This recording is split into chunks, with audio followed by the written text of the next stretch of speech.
that everybody's talking about is obviously that Kendrick Lamar verse from Control. You know, he said some things about being the new king of New York, being the king of both coasts. I really wanted to get your reaction to that. Wow. It's weird because this whole thing with you and Nas put a lot of people in. I guess everybody feels like they have to pick a side. Yeah. And then if you don't, You a fan. He a fan. how does that affect your relationship with Earl? Has it yet?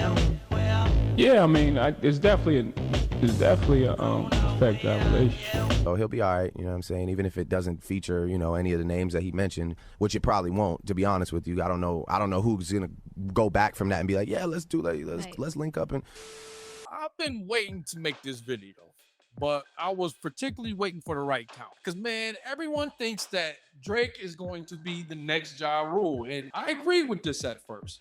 But then I kept seeing all these signs, like signs after sign. Then I thought, forget the documentary. This is my chance to do my first video essay. Wait a minute. Who are... All these artists have some differences. They got more in common than differences. And I'm going to say Kendrick versus Drake probably has the most similarity with Nas and JayZ. Shut your First off, let's be clear. We're talking about this Nas, not this Nas. I'm getting frustrated. Now, this video is not about acquaintances because take JayZ for example. He's pretty much cool to some degree with both artists, probably Kendrick now more than Drake, but he has been on tracks with Drake. This video is just about how these two battles have a lot in common. Like even take JayZ making Kendrick the headliner of this year's Super Bowl in New Orleans. Some people say he did that from holding a past grudge between him and Cash Money and Birdman. I don't think he the #1 MC. Wow, okay. In no kind of way. Wayne the best, he do the most, and he make the most money. Yeah. I don't think no nigga in the business make more money than us. You know, being lyrical is just a matter of opinion. It's who you like. So, you know, that's his opinion. As far as money, I mean, you know, that's a little more factual. Holding grudges, just like who else? I got a cease and desist from OVO for that video. That's not proof. It's still debatable, but it's a good piece of evidence. All right, let's start from the beginning. Drake and JayZ are two artists very different from each other. JayZ has done way more influencing than Drake, who on the other hand has been more influenced than doing any kind of influencing. Keep it up, because I got some bars through this whole video. You're gonna hear bars.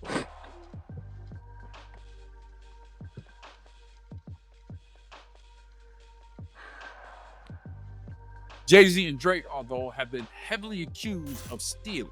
Here you go. I'm not a writer, I'm a writer for Let's start at Biggie Small. All the stuff you jacked for him.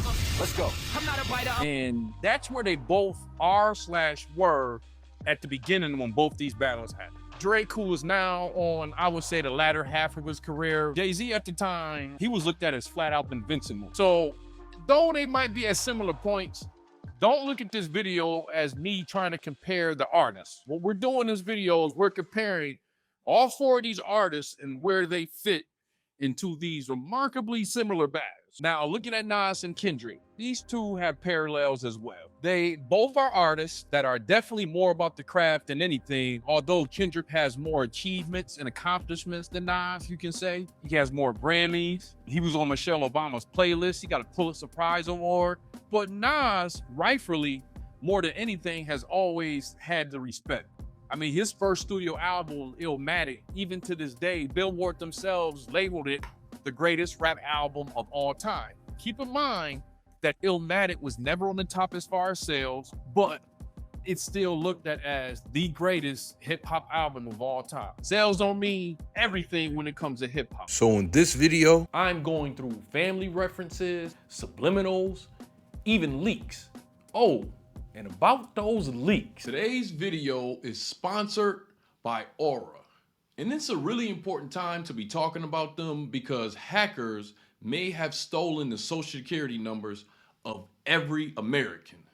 Over 2.9 billion records were stolen from national public data, which offers personal information to employers, private investigators, staffing agencies, and others doing background checks. These stolen records include a person's full name, address, date of birth, social security number, and phone number, along with alternate names and birth dates. And members of the hackers group may have reportedly released this information for free online. Now, me personally, I've worked years to get my credit score to where it's at. It used to be in the low 500s. Now I got it in the 700s. And I don't know about you, I'm not letting all this hard work and paying my bills on time and stuff like that go to waste. If you weren't taking precautions for your personal information online before, this should be a huge wake-up call. You've never been more vulnerable online than you are right now. But I'm not too worried about it because I use Aura. Aura alerts me if they find my phone number, email, or social security number on the dark web. They're going to let me know real fast if anyone tries to use my information to access my credit or bank account. Plus, they give me up to $5 million in identity theft insurance should the worst case scenario happen. They also provide a whole bunch of other features to keep you safe online, all inside one app. You can go to my link, aura.com, MoxyApproved, to try 14 days for free. That will be enough time for Aura to find out if any of your personal data has been exposed. I highly recommend you do this now because not only is national public data not going to do anything to help you, they probably aren't going to face any repercussions for this leak. I'm not leaving myself and my family vulnerable to these data breaches. And if you don't want to either, you can go to aura.com, MoxyApproved, and try 2 weeks for free. Where do we begin? Let's see. I think the best place to begin is the big three. The big three, Kendrick, J. Cole, and Drake. This was a thing that pretty much stuck with the whole rap culture that came from New York. When did this start in New York? I'm going to say that this started in New York when JayZ had mentioned who's the best MCs.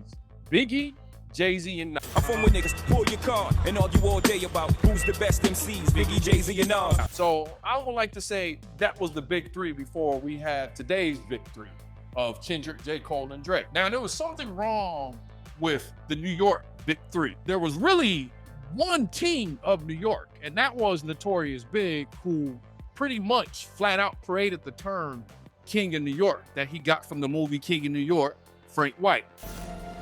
There's somebody here to see you.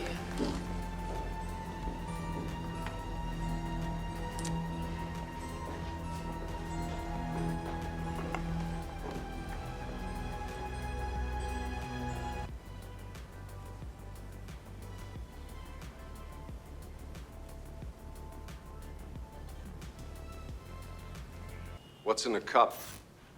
Now, Biggie plays a big part between JayZ and Nas. We all know about that famous day in March where Biggie gave up the ghost. The mourning the death of the rapper known as Notorious B.I.G. Good evening, everyone. I'm Linda Laverne. Miriam is off tonight. He was only 24 years old, was just starting what was expected to be a promising career in music. But tonight, it's only what could have been.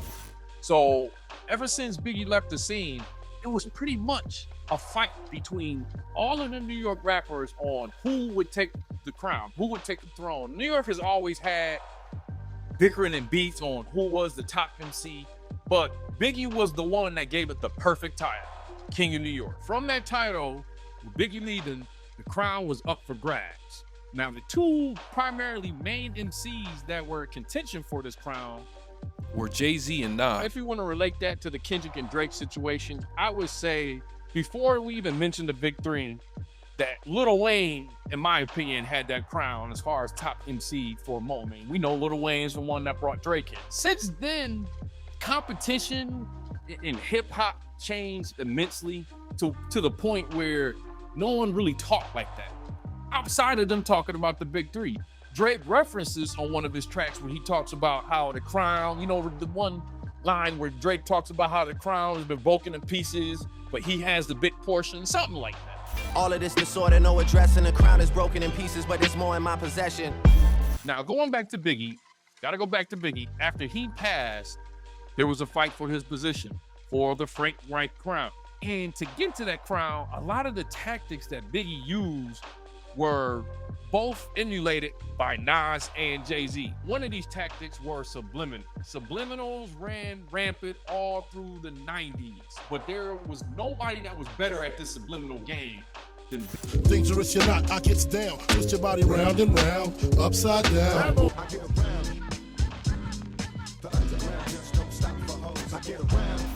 Now, for those of y'all that's not familiar with how this goes down, subliminals are lines and bars thrown around where you have to kind of figure out and know the knowledge to know who these lines and bars are about. I don't know the name of it, but it's diamonds on my neck, chrome drop top, sitting on the scene, smoking pounds of weed, ooh wee. You see the ugliest, money hungriest, Brooklyn Loch Ness, 9mm cock test, one for test, and the winner is not the skinny kid. Bandana tattoos, my fist never bruised. Money hungriest, Brooklyn Loch Ness, 9mm cock test, one for test, and the winner is not that thinner kid. Bandanas, tattoos, my fist never bruised, land still cruise. Biggie was the best at it, even to the point where a lot of people may not even know this, but the second verse of Who Shot You, that was about JayZ. Who Shot You, like you were saying, like the second verse he made was trying to impress you when Biggie added that to that song. Oh, absolutely. Yeah, 100%. But again, it was that, you know, this friendly competition, like just trying to push each other. Now, it's another thing that's been lost, the straight out friendly competition that rap brings. Of course, there was no real beef between JayZ and Nas. It was just a part of the competition. Dudes take their shots. You just, if you're not catching them, you know, it's like you got to be in the league to know, okay, that was possibly for me. Like, you know what I mean? Or possibly for us. So that's like on, like niggas talking it but ain't living it. That was big, kind of throwing a shot at us. And the one that was pushing this form of competition was Biggie. I mean, that whole Life After Death album, it wasn't just soft stone at Tupac. He threw some shots at Wu-Tang. Beef for white, pulling bleach out, trying to throw it in my eyesight. Fuck that, why try? Throw bleach in your eye, now you're reeling it. Snatch that light shit, I'm scaling it. Threw some shots at Nas, of course. And just like I mentioned, he threw shots at JayZ.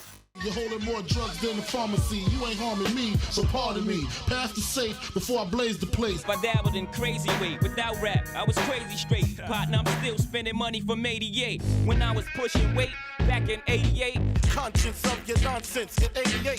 So more powder than Johnson & Johnson. None of it real beef. I don't know. I think the beef between him and Wu-Tang almost went to something real. But D-Rock was up north with me. Okay. So D-Rock was up north with me. So he's my man. So D-Rock came to me. He was like, yo, what's up, Pistol? What up? Yo, what up, D?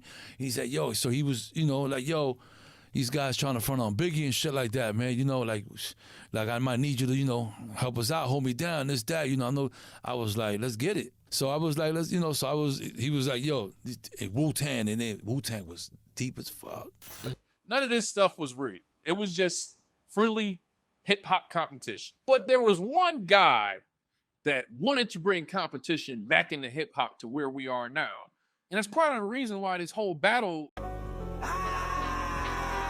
even got to the point where it is.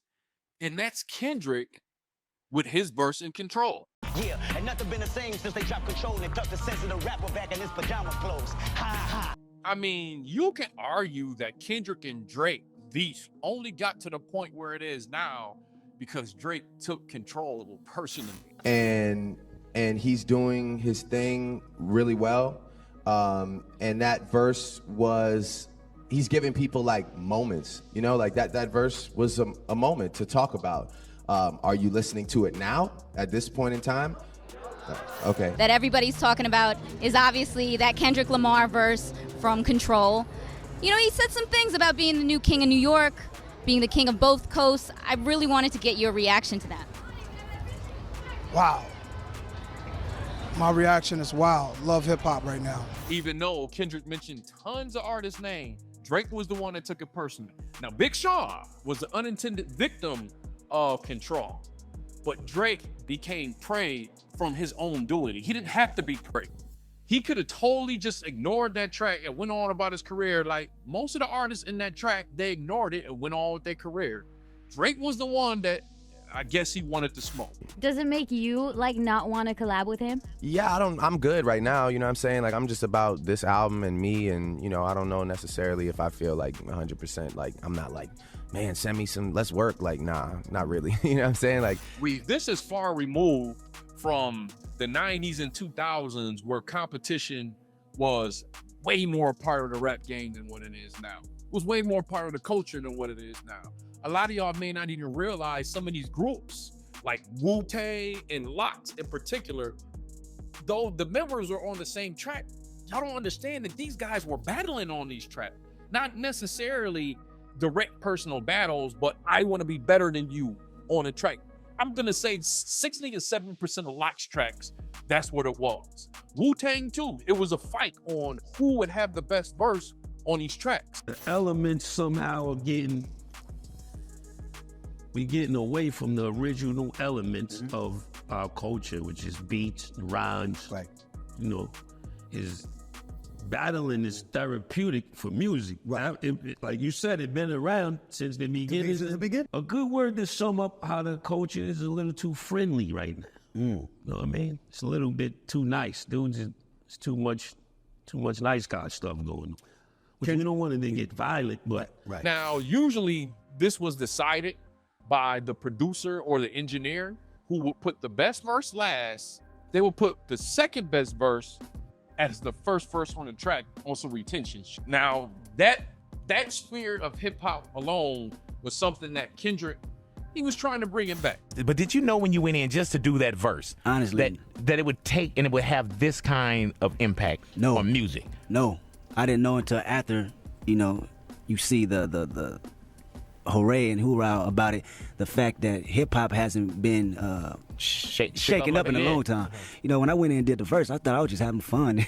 and you know, these cats I know, and I'm, you know, calling out there, we having fun. Right, these are my comrades. Yeah, so. Do me one small favor before we continue. Please apply pressure to that subscribe button. Yes, apply pressure to that subscribe button. Now, going back to Drake, he could have totally ignored Control and just went on with his career, and it would have worked out for him like that. Because don't forget, Drake is really like a pop star. He knows how to rap. He'll throw some raps in there, but if you really look at his career, he's a pop artist. Now, this pop artist portion of Drake does not equate to Jay-Z, but in this battle, he definitely fits the role. If you look at his music, he's bigger than the 70s, 80s, and 90s combined. I don't mean like one artist from that era, I mean all of those eras combined. Now, another tactic used by the notorious B.I.G. in this battle were schemes. Oh man, schemes is one of my favorites. A scheme is when an artist takes a whole sequence of rhyming and he takes that whole sequence of rhyming and he bases it on one particular theme. When you write, this shit is Super Mario. I first thought it was strange, but niggas battle rap because a good job is not in their range and they don't want to jump up to hit the block for some change. Haters are... Now, if someone wants to correct me on this knowledge that I'm about to drop, you can. But if you want to correct me in the comment section, I'm gonna need the artist, I'm gonna need the year that they did it, and I'm gonna need the song. But in my opinion, I don't remember no one doing schemes before Biggie. In fact, the first time I personally heard a scheme was One More Chance when he did the whole Wayne scheme.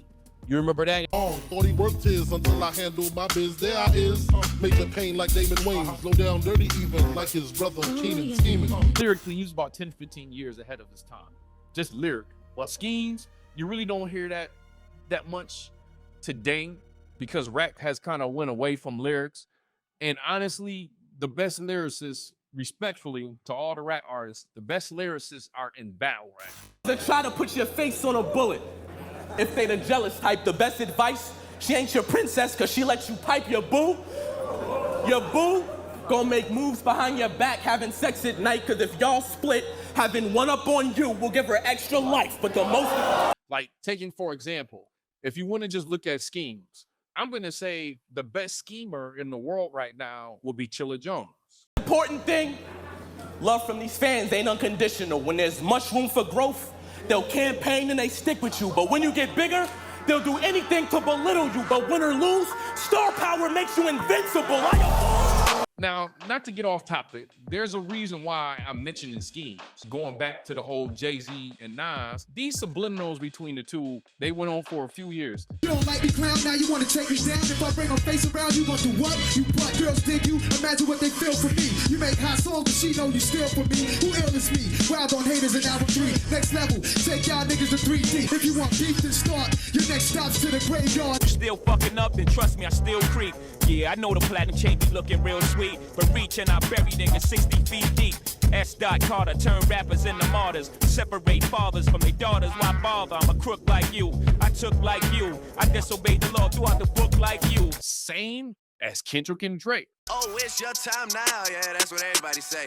I used to want to be on Rockefeller, then I turned into Jay. Now I got a house in Hall of Fame. Sit your punk ass down. So that means you ain't bigger than rapping. So that means no more playing the back.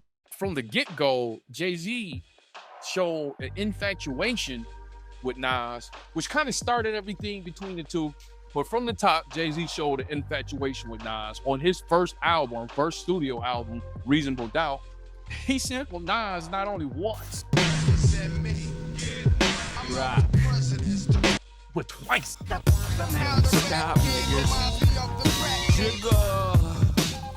Don't forget about this infatuation, because later on, we go talk about this infatuation that JayZ had with Nas, because it would also be one of the things that were getting killed. But with Kendrick and Drake, they had the same thing going too.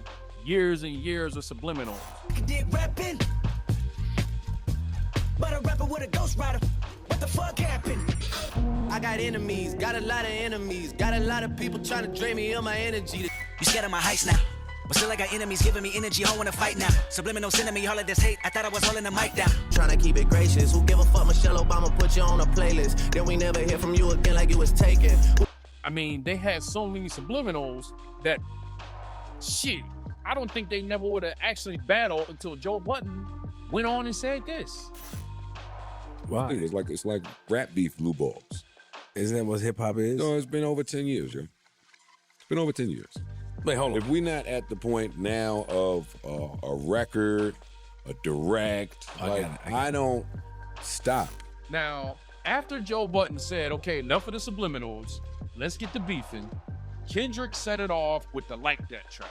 And in that song, one of the main things he would do is he would kill that whole bit 3, the whole bit 3 theory, he would kill it with that line, y'all know, it's just Big Me.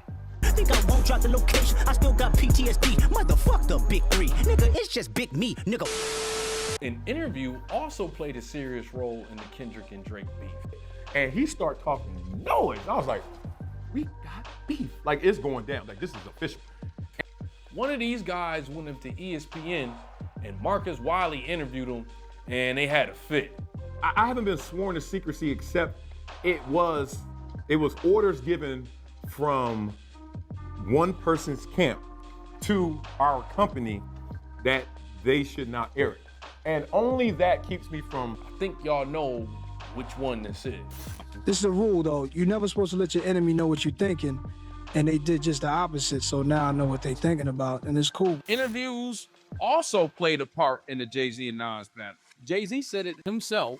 He was in LA, and he heard a Nas interview on the LA radio where apparently he was talking bad and talking down to JayZ.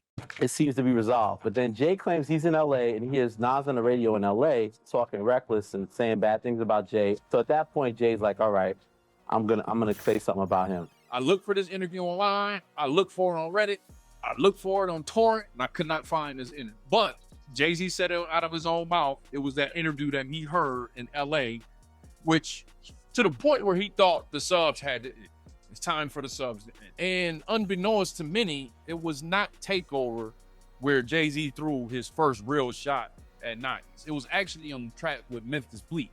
But JayZ doing this with Memphis Bleek, that gave Nas time to prepare because Nas knew exactly what was going on after that. Not to mention, JayZ had pulled off one of the greatest moments in hip hop when he did the 2001 Summer Jam Takeover performance.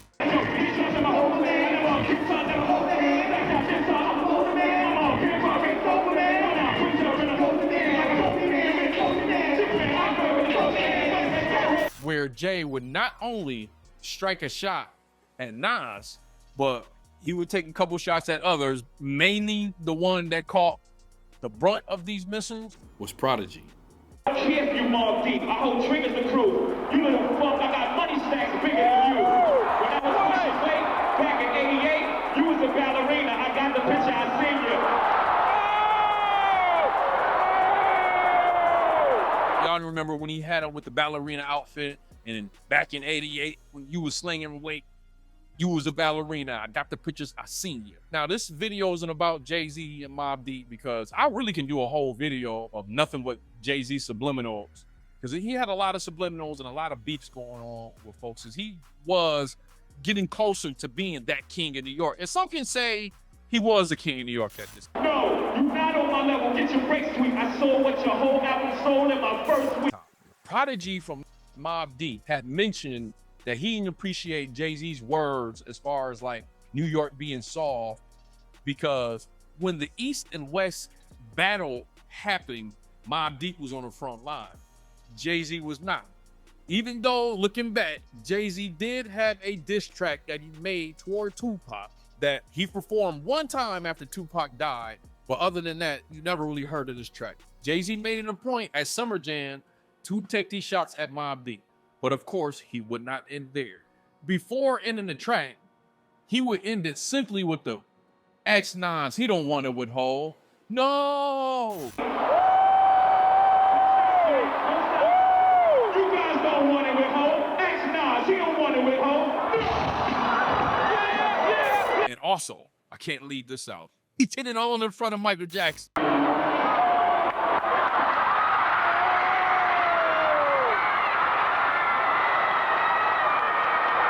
So after all the subliminals, and after he did that in front of Michael Jackson, it put Nas in a place where he felt to get ahead of things, it was best that he set off his portion of the battle on the mixtape circuit. This is well before YouTube and streaming services, where the mixtape had a godlike power of either making or breaking a New York artist, especially in the tri-state area. The mixtape circuit can either make or break an artist. Till this day, you have New York artists who had an entire legacy just on the mixtape.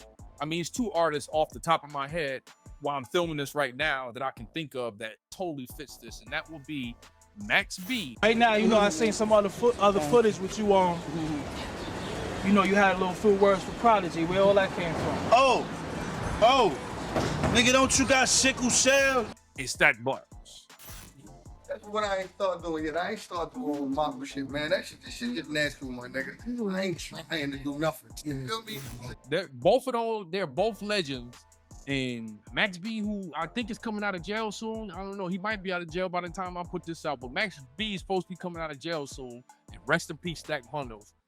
Both of them have legacies that's strictly the mixtapes. That's how powerful the mixtape circuit was back. Now that plays a part in this battle, because the same narrative that both these battles had, as far as Jay-Z and Nas and Kendrick and Drake, the same narrative that they have is the industry versus the culture, right? So going and setting off this portion of the battle on the mixtapes, on the mixtape circuit, that was definitely a better move for the culture. Hey yo, Nasty Nas, what up? Ain't nothing, a lot of cowards fronting. I hear what you're saying, but yo, this is all. Which is something that Drake tried to manipulate, and I don't think he did a good job at it. But I'm gonna give him points for trying. That was a good try. So Nas will come out with a Stillmatic freestyle and allow me to set the table for you. Nas at this point was sort of falling off. Not falling off, he was falling off, which was different than where Jay-Z was going. Jay-Z was going more toward an incline, and Nas was going more toward a decline. I mean, from Stillmatic, he did have a second sophomore album where it was written, but then after that, Nas started leading what made him Nasty Nas. He started going more toward the industry. He had the leather going on with Puff Daddy. I'm so sorry. he was going more industry with it, something that never really fit Nas, which was extremely unfortunate for Nas because when Big was alive, Nas was way more of a problem for Biggie as far as lyrically than Jay-Z was. He had more of the culture respect than Jay-Z did. And to be fair to Jay-Z, he deserved more respect than what he got for Reasonable Doubt.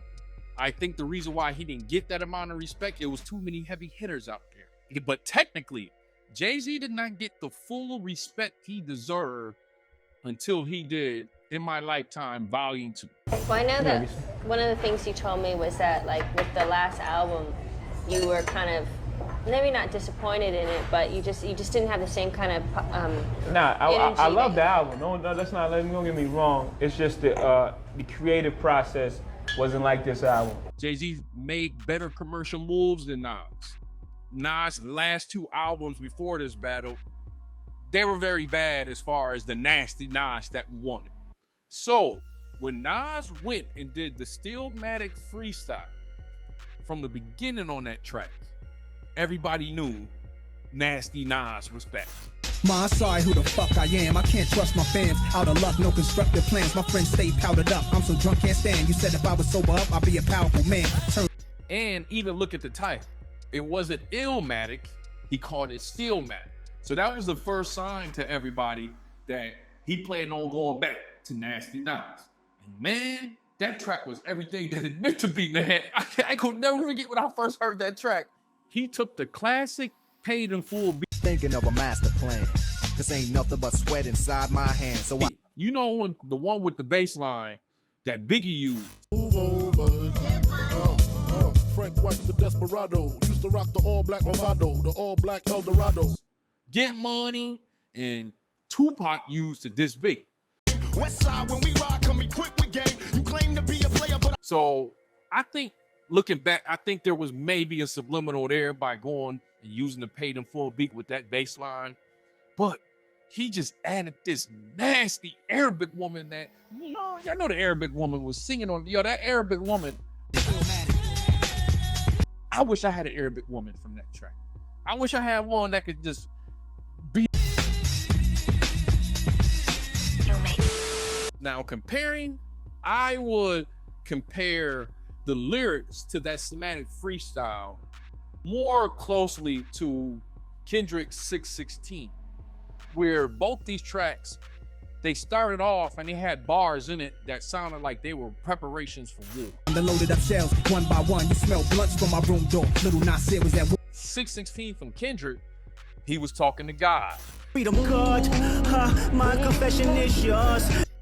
Talking as far as he sees more to gain in war rather than peace at this point. But who am I if I don't go to war? There's opportunity when living with loss. I discover myself with not far short race. Nas, with the Stillmatic freestyle, he was talking to his mom, who was sick at the time fighting cancer. Those bars was deep. He was pretty much telling his mom, who had happened to be on her deathbed at the time, that explaining to her how he had to go into this war with, of course, Jay-Z, and how on the other end, he's been in many wars that she didn't know about, and he's came out. Children, I stayed out late, you heard shots, thought it would be your oldest son on the ground dead, but fortunately, them bullets had some other names on it. The brother was blind. I hit the L, then we yell out, it wasn't my time.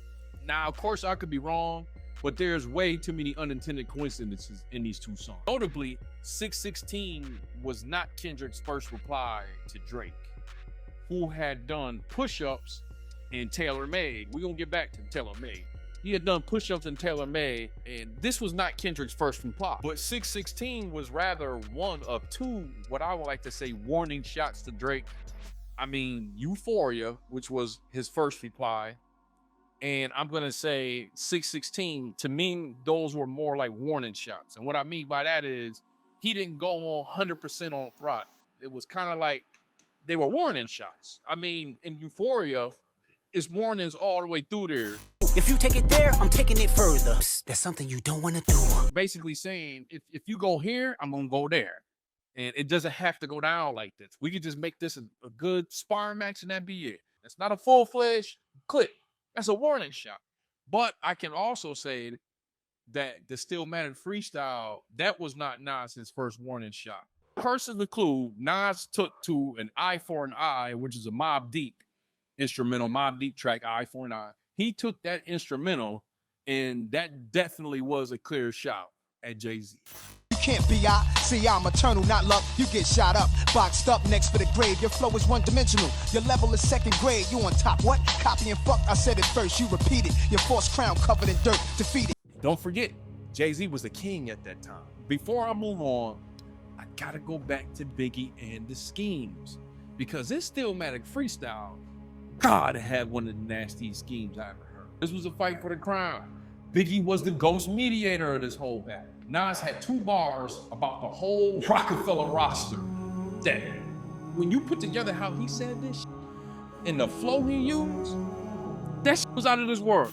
He ripped the freeway, shoot through Memphis with money bags, stopping Philly, order cheesesteaks and E-beans fast. Jigga have been in several subliminal beefs, as mentioned. Him and Prodigy, even Makes. They was throwing bars back and forth subliminally. Those ain't Rolex diamonds. What the fuck you done to that? Yeah. That he was talking about you. I knew it. I'm just saying, hold on. I'm just saying. Let me just say, I'm just saying, right? Before you even answer this.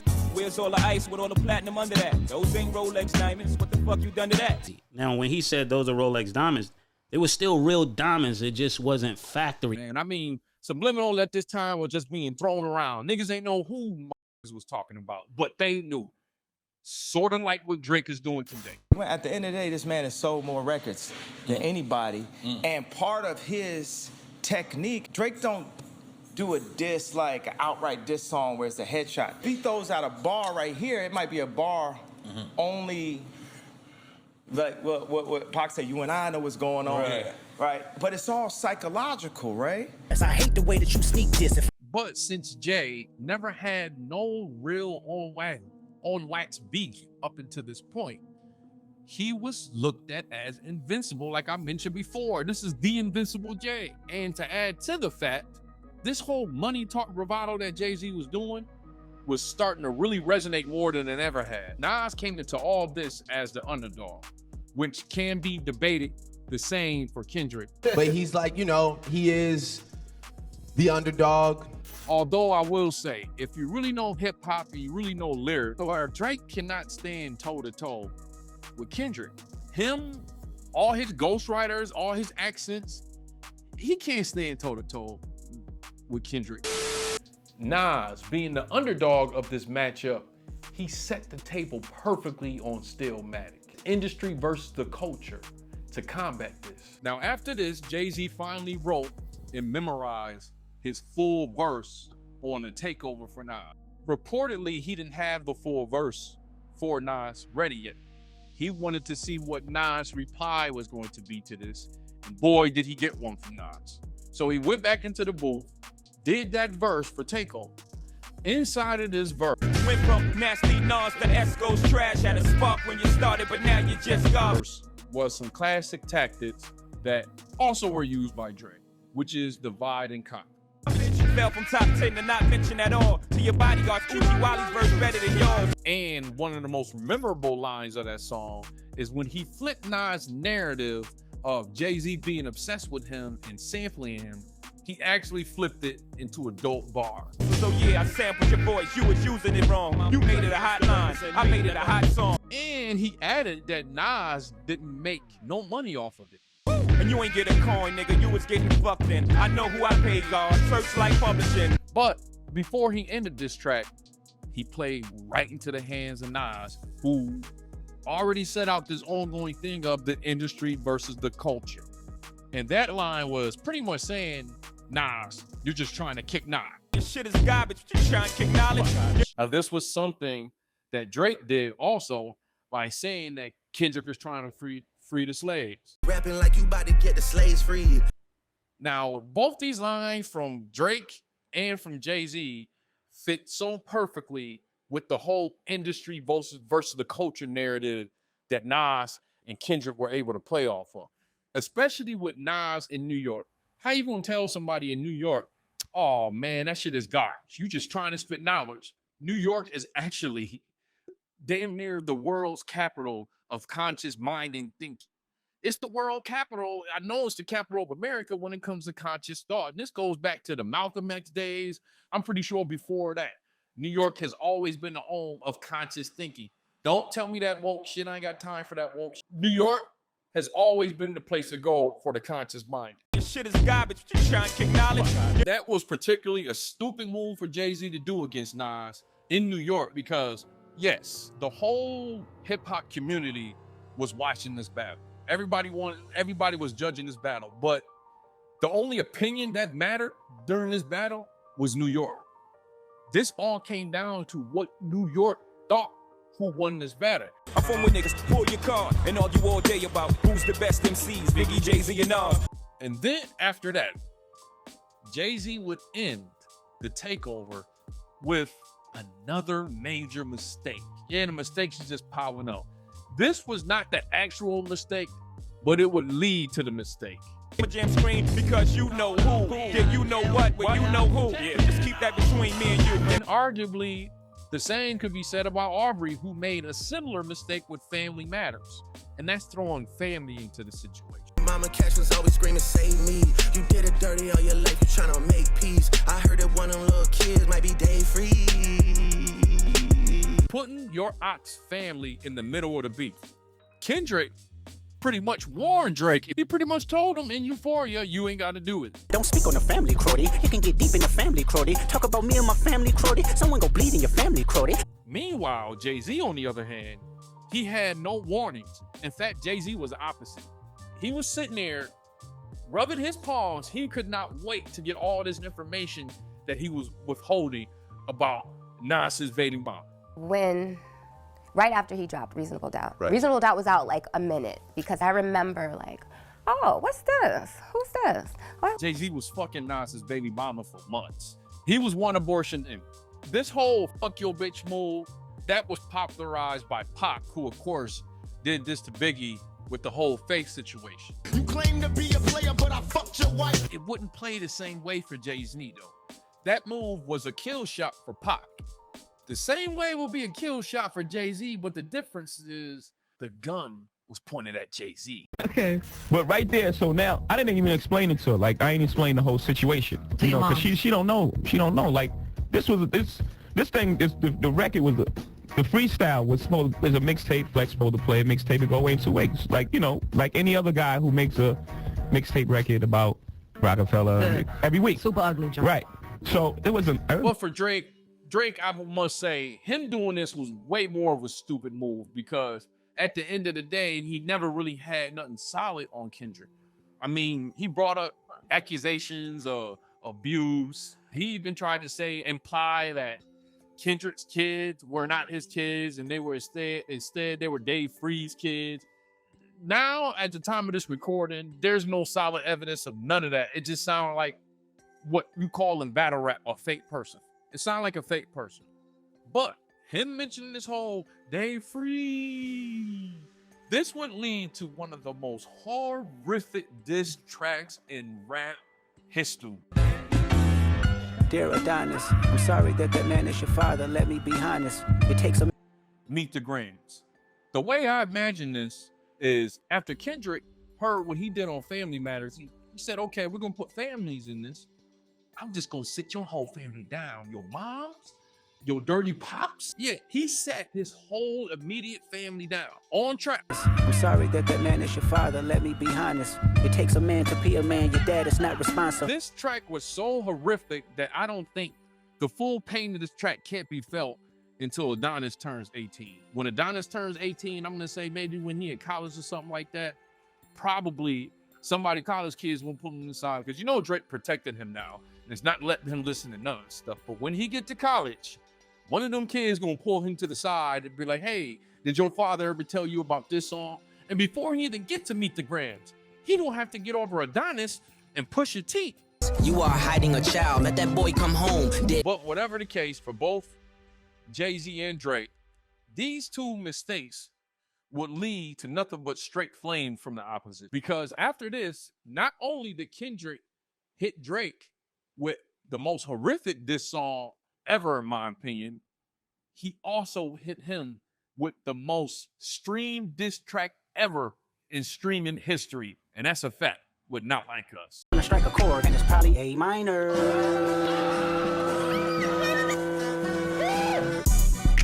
Not Like Us is the easy parallel for Kendrick and Nas, because Nas's Ether was his kill shot, and I'm gonna say Not Like Us for K-Dot was his kill shot. Some people thought the battle was over with Meet the Grams, but that's another topic. Nas Ether was a straight diss track, and K-Dot's Not Like Us was a straight bop.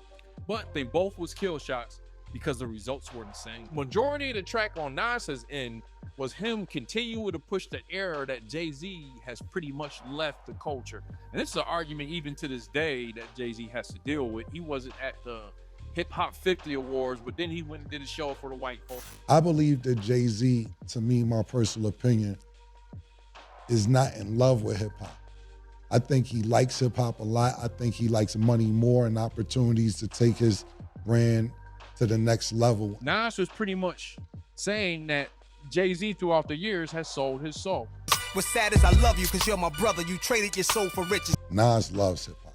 K-Dot did something similar, pretty much saying that Drake was never really a part. He's not about the culture. He never really was a part of the culture. He don't know nothing about the culture. That was his theme.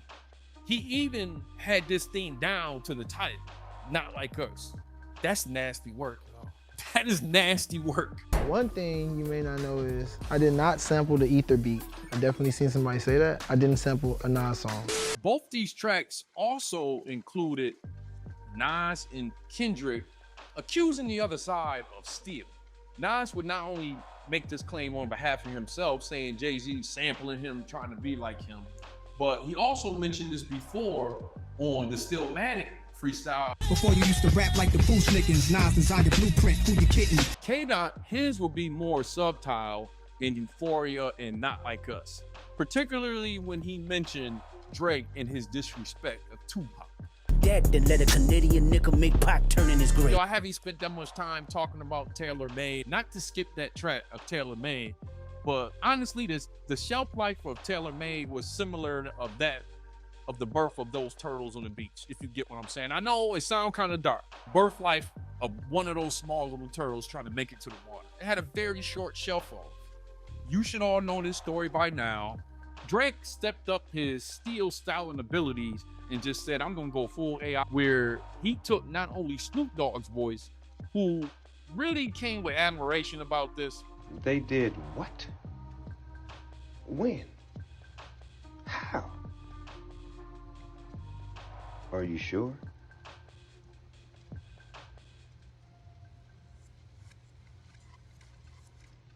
Y'all have a good night.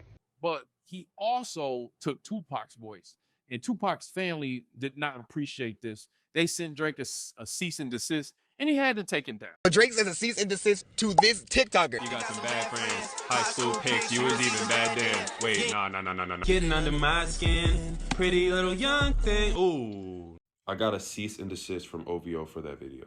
Out of the million people on the internet, he sends me a cease and desist. A cease and desist is for hoes. Can't listen to lies that come out of your mouth. Nas, on his portion, he spoke about JayZ stealing his name from his mentor. Y'all know his mentor name is Jazz. And also, JayZ got a little bit too comfortable repeating Big's line. Sean Carter to JayZ, damn you on Jazz dick. So little Shorty's getting gunned up and clapped quick. How much of Biggie's rhymes is gonna come out your fat lip? This whole topic of JayZ repeatedly using Big's lines, it would also come back later in his career to bite him when Cameron would make a whole diss track called Swagger Jack. He will put all the times that JayZ used not only other people's lines, but also Biggie's line. Even if this nigga do come back, I don't think he wrote nothing, ever. You like Mark McGuire on steroids, man. You hit a whole bunch of home runs and you on steroids. You don't write shit. Matter of fact, here you go. I'm not a writer, I'm a writer for Let's start at Biggie Small. All the stuff you jacked for him.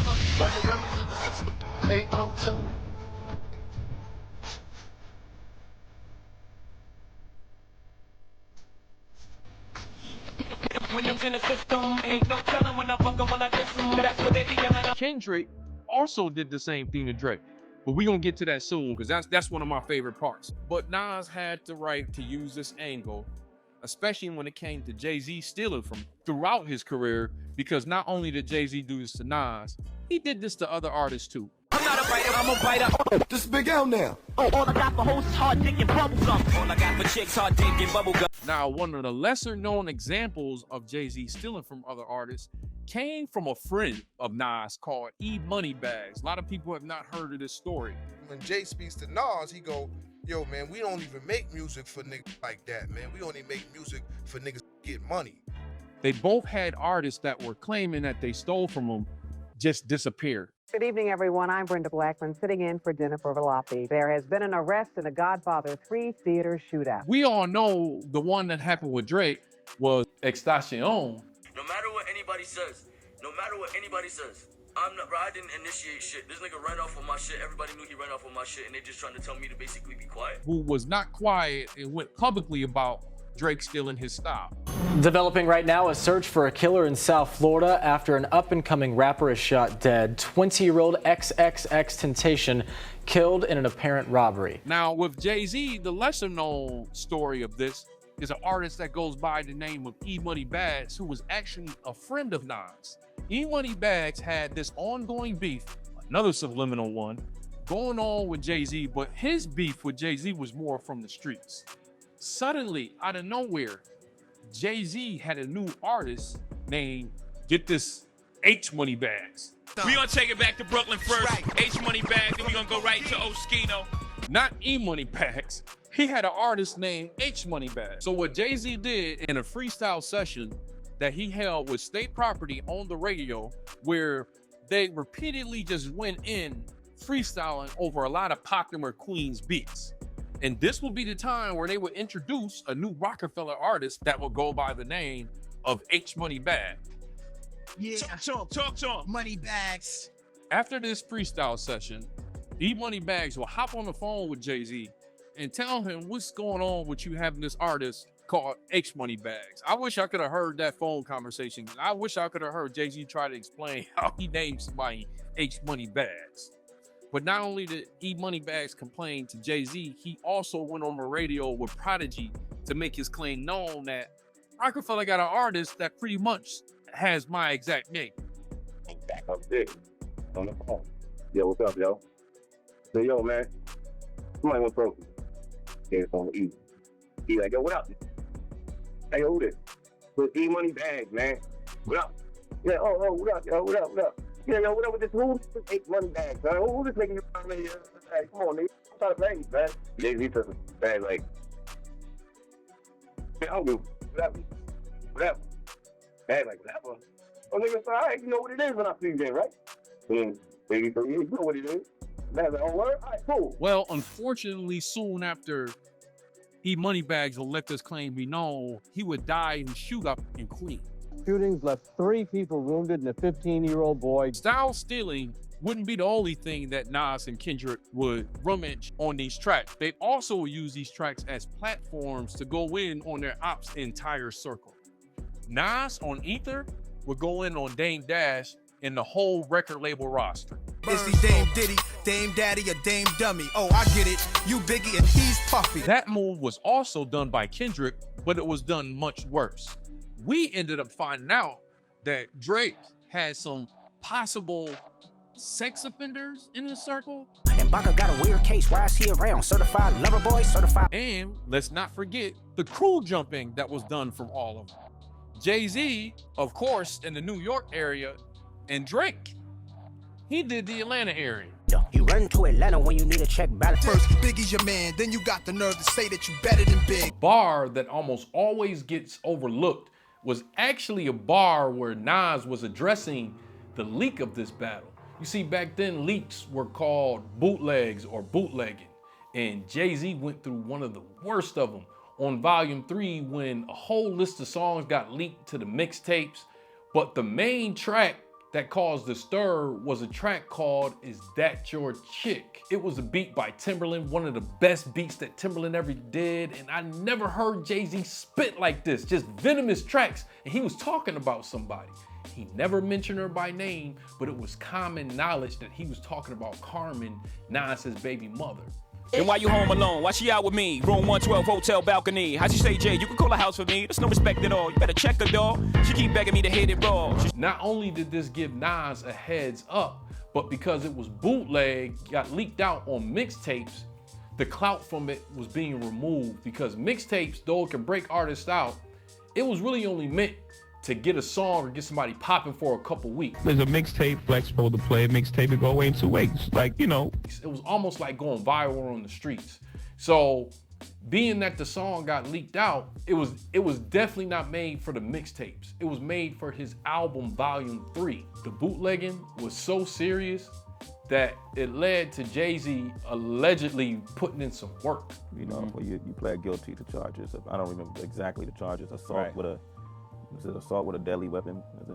They would have never let me be okay. out here with you if that was the case. You stabbed him. Okay, all right. Do you feel like that was a mistake in hindsight? I believe that. Which led to this bar. And your man stabbed on and made you take the blame, you ass. After all of this, Nas would end the Ethers track with a brilliant prediction. You pop shit, apologize, nigga, just ask Kiss. This stemmed from an ongoing rumor behind the scenes. This one in particular was about Jadakiss.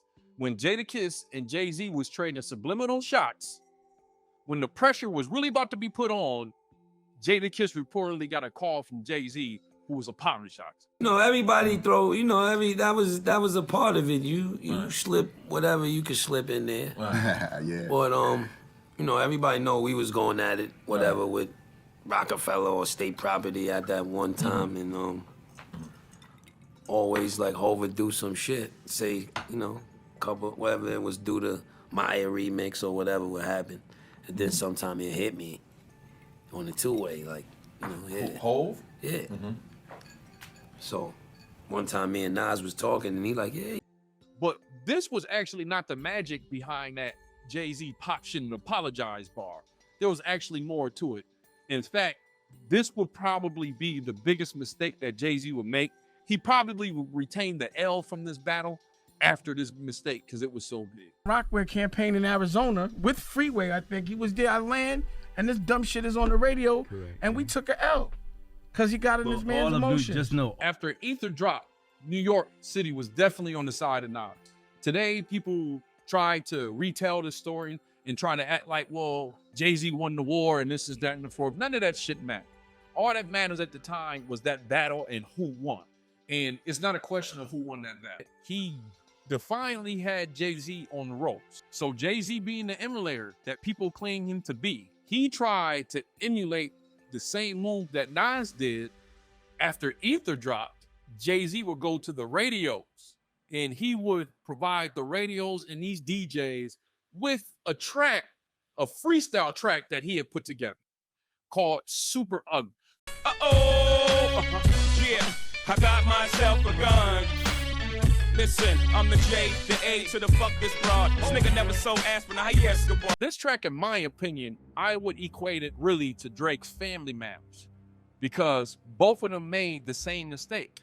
Not only that, I'm just going to admit it right now. Looking back on Super Ugly, I don't think that track was as bad and as fucked up as people tried to make it at the time. Me and the boy AI got more in common than just balling and rhyming. Get it? More in common. But there was a reason why it was looked at like this, and there was a reason why JayZ did what he did. So when you step over the line, like the line, and you say stuff like, oh, you tell a man to suck your, or sucking lips, like you know, like when you say things like that, cockafella, things like that, you stepped over the line. Like you have to be prepared. But not only on Family Matters and on Super Ugly did both artists go in on the other's family, they also took shots at other artists too. I mean, Drake, he went at Metro Boomin, he went at A$AP Rocky, Rick Ross, Future. I mean, it's a list of niggas he went at on each track. Meanwhile, JayZ was throwing subliminal shots. Damn, I'm only worth over 100 million. Look, I got beef with like 100 children. Niggas with pink suits. But on Super Ugly, after all the subs, JayZ got right back to the topic at hand, which was Nas and his baby mama Carmen, who became the main topic. Now, remember what I was telling you earlier. JayZ had already Carmen, Nas's baby mama, for months. So He just went in and laid some of the most disrespectful diss lines you can ever hear. I mean, he talking about, you know, if I'm gay and you kissed her, then you must have tasted mine. He left condoms on your baby seat. Yeah, he put Nas baby in this also. I mean, he went wild. I honestly think this track maybe today will be more accepted, especially you have battle rap being more of a thing now, and battle rap is as disrespectful as you can get. I ain't like these other battle rappers. They talk too much. Saying I can't use the N-word in this battle. But I think this track will be more accepted today in the world we're living in, but I could be wrong on that. I could definitely be wrong on that. But the part that really messed him up is what he did after this track came out. This battle also had an apology too. Now, the apology from Kendrick and Drake, that came from J. Cole, pretty much took him out of the whole scenario. I ain't gonna lie to y'all. I moved in a way that I feel spiritually feel bad on me. Like I try to like jab my nigga back and I try to keep it friendly. But at the end of the day, when I listen to it and when it comes out and I see the talk, that shit don't sit right with my spirit. JayZ apology came from him himself when the next day he would go on the radio and he would say that his mom, he talked to his mom and his mom was not a fan of that track and his mom was the one that told him to apologize. What made this track different is he actually mentioned Carmen's name and it was no longer a subliminal. He just put the name out there. It wasn't you. What you think it was a hot joint? I would be a little like me as a guy. Like I would listen to the last verse and be like, wow, like dude, wow. You know what I'm saying? Like it just it's uneasy. You know? Okay. Like I'm maybe like with the. Now me, I'm not the nigga to tell somebody about their mom or anything like that, but I just don't believe that. Looking back, I believe that JayZ, who at the time was on an incline that no rappers had ever seen. Later on, he would become the president of Def Jam. He was definitely going corporate. And don't forget about his broad, Beyonce. That's as much corporate as you can get. I really feel, looking back on this, that JayZ saw this, that down the line, this would mess him up corporate-wise. And to this day, I think that's the real reason that JayZ went on there and apologized. Two parts of protesting. You go outside and you protest, and then the company or the individual say, I hear you. What do we do next? This apology from JayZ happened to be the straw that broke the camel's back.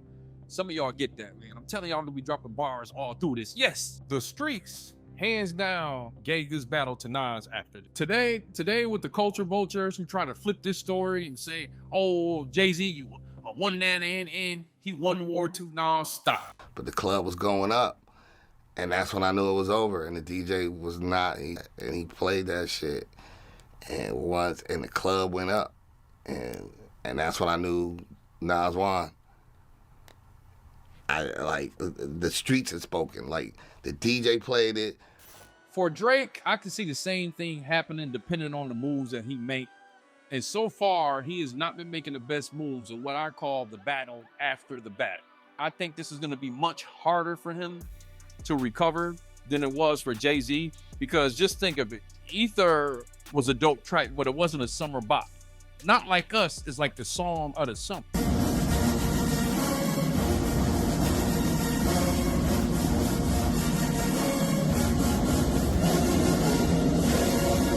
In schools and in colleges, shit, even the Democrats is trying to get votes off this song.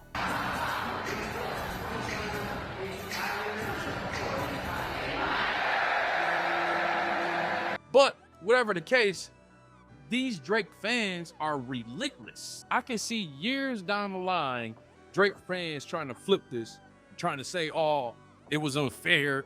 Drake didn't really lose the battle. I mean, if you go on Reddit, they doing it now.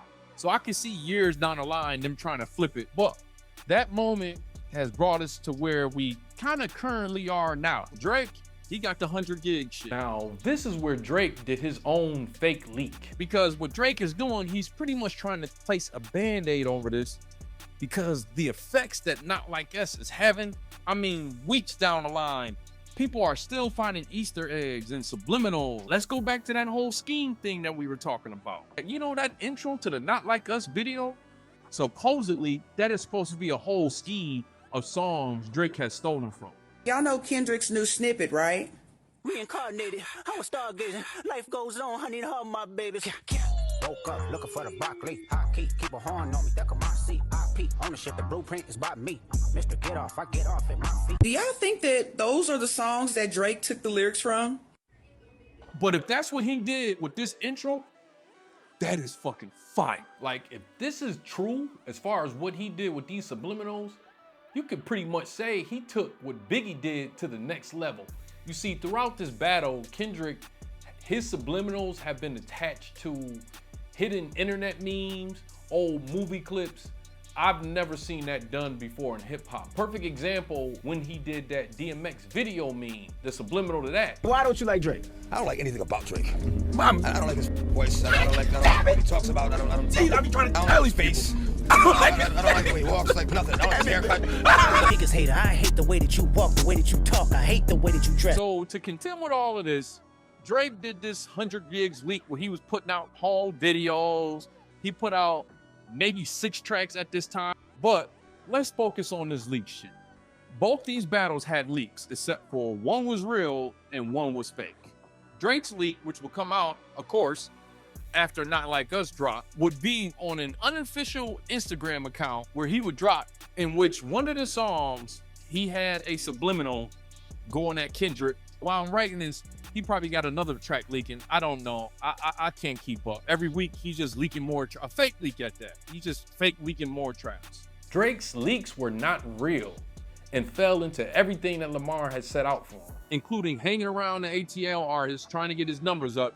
He did that on the track called It's Up, where he had 21 Savage. Supposedly, we don't know if this track was made before the beef, but the way it came off as if it was made during the beef, because he had a line about people thinking they hot and thinking they Tupac. Made a couple songs, think he hot now. Hit his ass up, he think he pop now. Don't worry, it wasn't a big deal, because soon after this track was released, 21 Savage team came out and said, well, that was not about Kendrick. So he got back to the melodies on that track, SOD, which turns out was a sample that he got from another artist. So there go the style stealing again. Hey.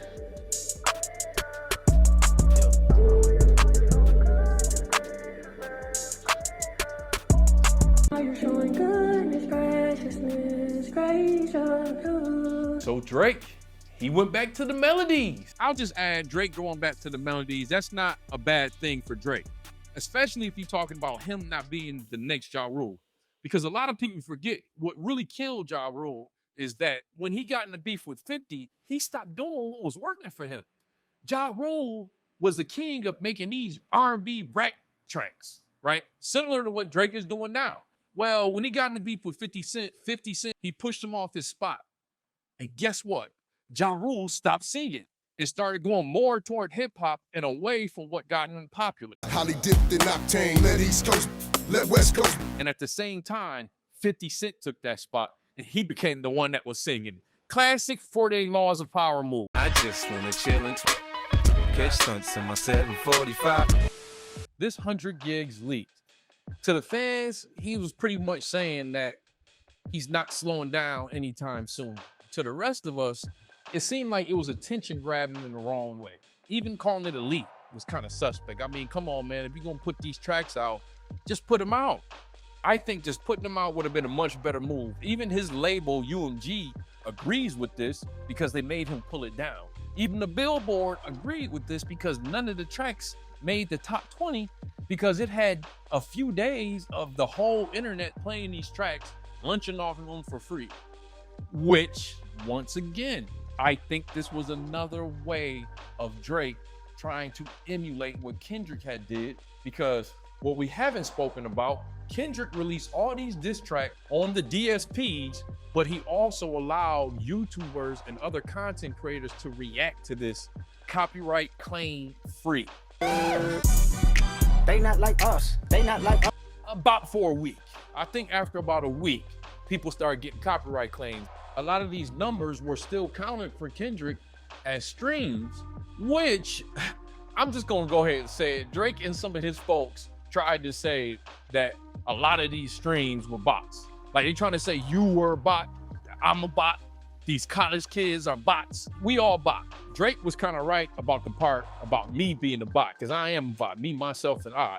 Man, you ain't hear this shit where somebody duplicated my voice on a whole nother channel and I'm narrating In Jennings' view, Jake's stance on homosexuality in the church represents a form of deceit or misleading teaching. Man, I ain't gonna get into all of that. But the Bach claim, at least to me, was proof that Drake was not happy that his moves did not have the same effect as Kendrick moves did. Because Drake would go on to have all sorts of streamers and internet DJs sort of force their opinion on him. What did he steal? We not talking about how he said. All of you niggas, including he's in a beef with. Nobody wanted to take that on tour. Don't make me sit here and look like I'm riding. Go look at all the interviews. It just came off as pay-for-play type work.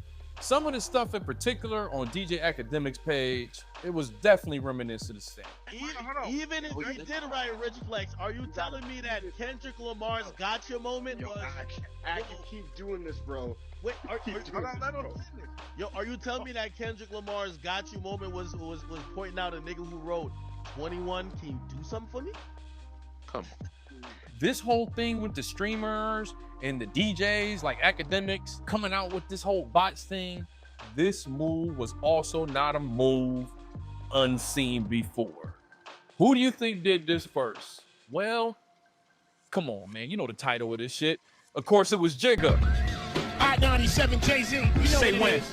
Say when. Inspired by Bosky, I'm a chariot of fire. Everybody took shots, hit my body up, I'm tired. He would pull out all the stops. And just like Drake, some of these moves would definitely backfire. The first move that JayZ would do after this battle that would definitely backfire on him, The Best of Both Worlds, was an album between R. Kelly and JayZ.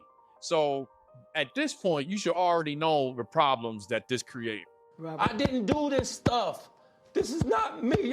I'm fighting for my life. R. Kelly had just had fresh SA charges, and that's when he was not only starting to become labeled as a groomer, but even a PDF. I gave y'all 30 years of my career. Robert. 30 years of my career. Y'all trying to kill me. You already know who else was being claimed to be a PDF. We're gonna get to that. JayZ, he will be accused of this, not lyrically, but interview-wise. We talked about how interviews also played a factor in this beef, and Nas were going on other radio stations and pretty much say that since JayZ was doing this collab album with R. Kelly, there was no way that not only JayZ seen some foul stuff going on, that JayZ probably participated in some of this stuff. I could have showed the R. Kelly video that everybody's talking about, made fun of it, and said, yo, Jay's hanging out. When Jay and I was in there doing Best of Both Worlds, you can't tell me Jay didn't see a old girl come in the studio and sit on R. Kelly's lap. No. You can't tell me, you want to sit here and tell me that working on that album, that he... Stories of him and Aaliyah and him and Foxy Brown begin to move around the whole entire industry after this. And he was working with R. Kelly, and they were making so many records together. You know, they made all of those records together. They both fucked Aaliyah. Like, there was reports for a long time that he had a secret child out there. One of the first people that they said this about was the BET host from 106 & Park named Free. Everybody, the Free's real name, and we've heard this before, Maria Wright. Yeah, Maria Wright, yeah. But if she's in a hospital delivering a baby, chances are Maria Wright is not on the clipboard because she probably used a fake name. There was also another mysterious woman that they're saying he either got killed or paid off to not have a baby. And I don't remember a lot of these stories because to me, they always sound like conspiracy theories. But I tell you what, these accusations with JayZ are recently coming back to light. I've been hearing his name a lot ever since P. Diddy got caught. There's rumors out there that P. Diddy knows a lot about JayZ. I know that Jaguar Wright chick, she claims she knows a lot about this topic. Do you know how unfair it is that Free had to give up her career just so she could be a mom? Oh, I see where you're going with that. And yet, she was willing to sacrifice her brilliant broadcasting career. But we can't leave Drake out of this topic. No, we can't. Unfortunately for you Drake stans, we got to put Drake into this topic. Because if there's any stain that has lasted from this beef, especially not like us, is Drake and the PDF stuff. Now, I know some of y'all say, oh, he did this. I know no criminal charges have ever been filed on this guy, but it's just a lot of shit online that just looks flat out weird. How old are you? Like, we all know about him kissing a 17-year-old on stage. We also know about him having awkward dates with girls that just turned 18. It was just a lot of weird stuff that, you know, I'm just gonna call grooming at the time. Then we had that whole Kick video where he was on there. Man, I'm gonna just let y'all research on another situation just like JayZ, where it was just a collaboration that was just, the release was just timed bad. The one he had was with Camila Cabello. Didn't do that well on the Billboard charts, which Drake had a good track record before of having collabs that he was on hit the top 20 in the Billboard charts. But the one with Camila Cabello was met with a lot of people online bringing up racist past. But the Camila Cabello song, at that moment, this is a woman with a racist past. And when people are saying that you have been devoid of, you know, the things that matter in the culture, like, yeah, you might not want to do the song with her. Going back to JayZ, the best of both worlds was just ruined due to R. Kelly and these accusations. It was ruined. It was over almost as soon as it began.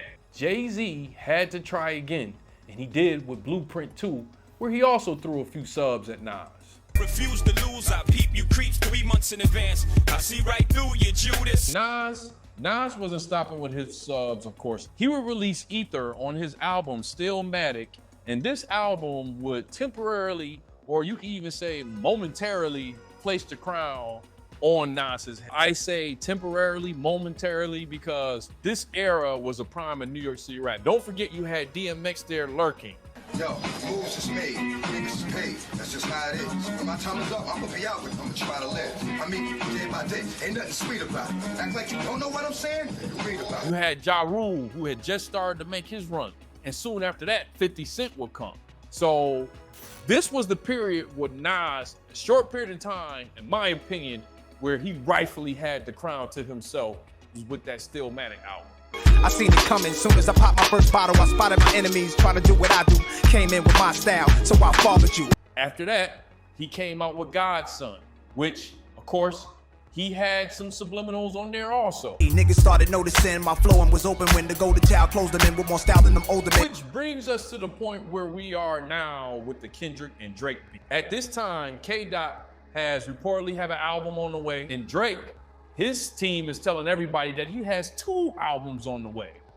One, which is gonna be mostly R&B with Party Next Door, and another one that he's doing that's gonna be basically mostly hip hop. You get the summer over with, do what you need to do. I know all you girls are outside, and when it gets a little chilly, Party Next Door and Drake album will be right there for you. We love that. So he's coming out with 2 albums, and it's obvious that Drake wants a round 2. Why? Because we keep hearing it from all these DJs. Matter of fact, let's get to that real quick, because I almost forgot to talk about this whole DJ. Because of Drake having popularity similar to JayZ's at the time, it was not hard for him to get certain DJs and certain online content creators to pretty much cat for this man online. Punches. Wait, what? Y'all think Drake need help? In this battle, who has needed other people on their side? Who did a concert with 300 people coming out dancing? Who has other people been dropping simultaneous diss songs along with his at the other person? Kendrick. Exactly. JayZ was similar because, don't forget, he was moving in a different realm. And the battle didn't stop him from moving in this realm, because a lot of his moves he were doing were backdoor moves, like the one he did on Dame Dash. Tell me about Summer Jam 2001. Crazy. It's live. We the champions. You heard Michael it. Jackson. We live. King of rap, the king of pop. Holla. Turned out crazy. Big event, 20,000. It's The Rock, you bastards. So the loyalist that JayZ had in his pocket was Funkmaster Flex. Though he's no big in pop, but he's close. I'm posted when they got me fighting gold. Man. Sing so they night you, they gon' good night you. Yes, that Flex. Oh. All the way from. All the way? Degrassi, all the way from. Let me situate this. Yeah, all the way from it. Nas went on air after being denied a Summer Jam appearance. And yeah, I gotta talk about that. He went on air and pretty much put a bounty on DJ Flex's head. A bounty that he later on took off and apologized for, because Funkmaster Flex wasn't built like that. What about Flex? You kind of put a bounty out on his All right, you know, I didn't mean that, because as a real man, I'm not going to promote any violence. I'm not going to, you know, ask for any harm to be done to Flex. So, you know, I was outraged, I was angry, and I'm man enough to say I really don't want nothing to happen to him, because he's not fit for it, he's not built for it, he's not made for it. He's just a mouth that gets paid to do whatever he want to do. This whole period after Ether and after Stillmatic dropped, it was a period that Nas had lost his mom, and we just saw a Nas that we never seen before. My man Nori, I love you to death. All I'm saying is rappers need to just step up their game on the writing. Cameron, he has a great single, but his album is trash. Or he was more boisterous on tracks, not just on JayZ, on a whole bunch of artists. He pretty much went after all the queens, including Mobb Deep, Nori. The fans bought the tickets to see Nas, Wendy. I mean, much respect to Mobb Deep, Noriega, Ja Rule and all that. They didn't come to see that. They came to see me, man. You ask anybody what to the But the thing that got Nas the most upset is that in the midst of all of this, his Summer Jam appearance got canceled. Yes, he was supposed to go to Summer Jam and headline Summer Jam 2002. JayZ made call. Nas was denied his headlining spot. And Jay caught an attitude and started crying about it. But there was a reason why JayZ made sure he got this Summer Jam 2002 concert canceled. Because Nas had a plan to come up with a mannequin that looks just like JayZ and have it lynched on stage. An effect for Nas. This is JayZ, one of Nas's close friends that we're going to hang. This was going to be his moment, similar to JayZ's 2001 Summer Jam Scream moment.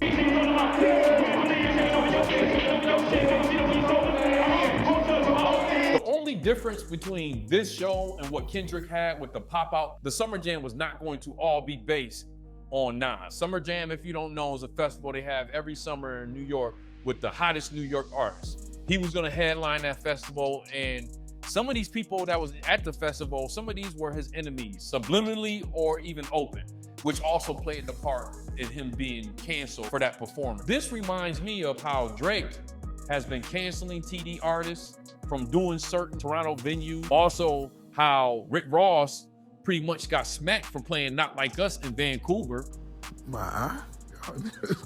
Hey, man. I get it.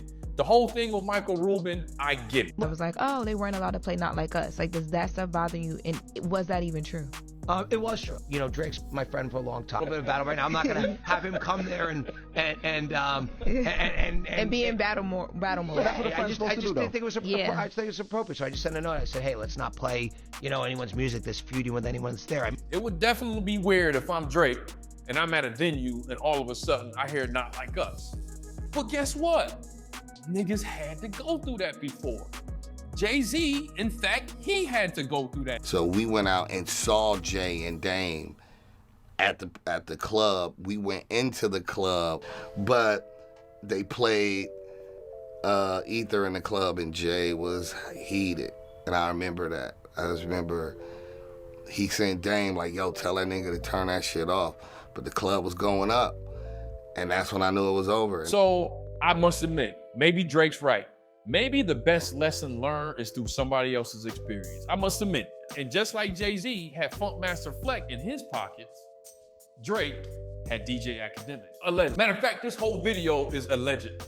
Kendrick put blatant lies on some of the records. Didn't Drake too? Yes. Well, Drake started it. Yeah, we gotta be honest. Yeah, Whitney and the Bodyguard. No, that's a playoff word. If DJ Act was not getting no incentives for Drake, this shit look even more stupid to me, because I ain't never seen this much glazing online. Somebody's lying, I can see the vibes on Act. Even he looking compromised. Not just from him, from that other dude from Rory and Mal. That Mal dude was doing the same shit. Don't make me sit here and look like I'm riding. Go look at all the interviews. Take that. But I will say it was Academics. He was the one doing the most glazing. He made sure none of this energy from Not Like Us passed on to any of Kendrick's allies. This was the first public misstep I've seen from people who identify or who seem to be associated with Kendrick. And I'm gonna keep telling everybody who went on stage, none of y'all will get a hot song or will sell one record more. Actually, I believe everybody who went on stage with Kendrick will only sell less. And don't forget, he was the one that brought up the guy that said Kendrick's team paid him for bots. Then you just do that for the streams every single time. So yeah, you could pretty much make a fake phone. Out in this DJ part was saying this: academics, unlike Funkmaster Flex, never got an open threat that I know of from Kendrick's team. And that's probably because nobody needs to threaten DJ Academics. Like, I'm pretty sure there's some Instagram DM groups created just to try to kill this nigga. Where he at? Tell him to come in front of the stage. Where he at? Oh, come to the front of the stage. Where he at? Oh, you gotta walk up now. Oh, you gotta come down. Now, at the time that I'm recording this, there's no telling how this Kendrick Drake beef will end or if it will actually ever end. But as far as JayZ and Nas, their beef was squashed at an industry party with a conversation between the two. We killed everything out there. There was only me and him left on the battlefield. What else do these warriors do? Do they still fight it out to the end, or do they now come together? It's like saying Frazier and Ali, like, you know, things were said then, but, you know, it's in the spirit of competition. I for not 1 second could. And I'm gonna say it was probably easier for them to squash the beefs that they had because in their own rights, they both reached the goals that they had set. Nas, he pretty much was okay with having his cultural respect. He still never went on to make a whole bunch of club tracks or to try to hit the top 10 of the Billboard. He just went on to make good lyrical music, which he is still doing to this day. As far as JayZ and his goals that he set, he just wanted to be the richest of the richest rappers, which he pretty much accomplished. I think now he's a billionaire, maybe 1 or 2 times over. So he reached his goals as well. He later on became the president of Def Jam, where he would block artist albums like DMX. Like, you know, when you had a nigga in there with lip gloss and Chinese slippers on, oh, I didn't hear that, man. Like, money, you playing with a real nigga shit right now. So, you know what I mean? I ain't got time for that, yo. So niggas don't know what this music is, man. Huh? So niggas don't know what this music is. Yeah, like, I mean, well, you have a nigga with lip gloss, you know, saying when your shit gonna come out. And when he can't be serious. Come on, man. So being that you're not on Def Jam, no. So not only in my opinion, but in other people's opinion, till this day, he's esteemed as maybe the greatest rapper alive. Now, you can disagree with me, but you can go ahead and argue with Lil Wayne. Lil Wayne had him monikered as the greatest rapper alive. Best rapper alive. Since the best rapper retired. As far as Drake, I don't think him and Kendrick will be squashing this similar to JayZ and Nas.